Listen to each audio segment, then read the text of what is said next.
This ancient population is revealed through the galaxy's color.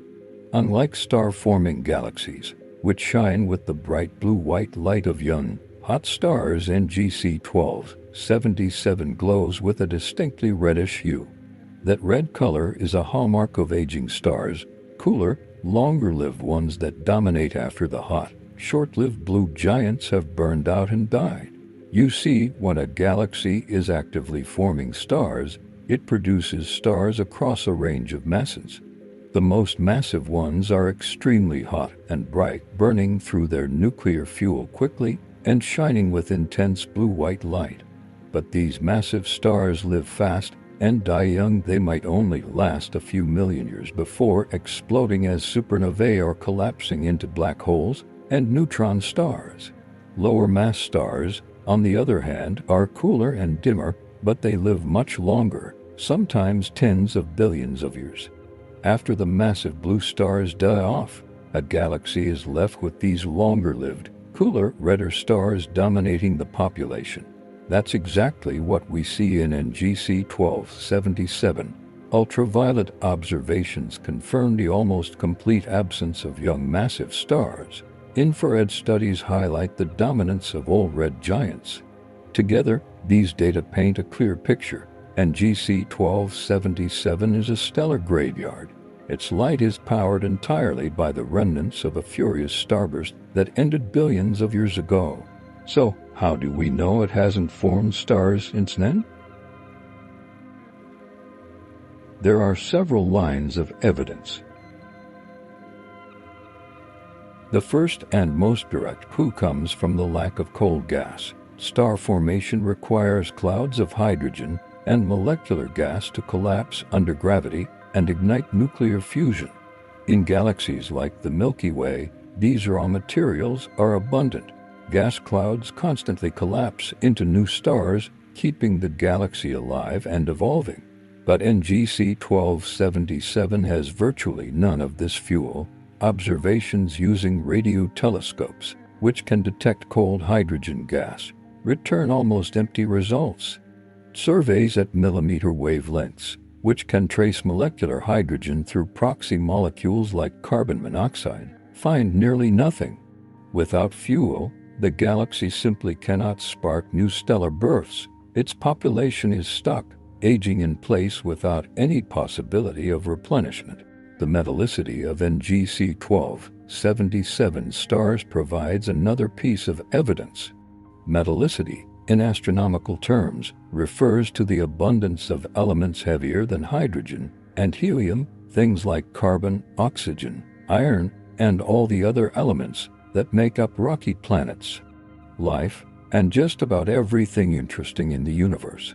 These heavy elements are created inside stars and dispersed into space when stars die, especially through supernova explosions. When a lot of massive stars form and die quickly, they enrich the surrounding gas with heavy elements. New stars that form from this enriched gas have higher metallicity than previous generations. The stars in NGC 1277 have surprisingly high metallicity, which tells us they formed rapidly in an intense burst of star formation. Massive stars came together, lived their short lives, and died in supernova explosions that enriched the surrounding gas. The remaining gas formed more stars with this enriched composition, creating a population with higher metallicity than we'd expect from slow, gradual star formation. This pattern, rapid, intense star formation followed by complete shutdown, is exactly what we'd expect from a cosmic flash fire. The stars burned hot and fast, and then everything was left to cool without any additional fuel being added. By studying galaxies like NGC 1277, astronomers gain direct insight into the conditions of their early universe. Most galaxies we see nearby have complicated histories, mergers, interactions, and repeated bursts of star formation that erase their early fingerprints. But NGC 1277 preserved those fingerprints.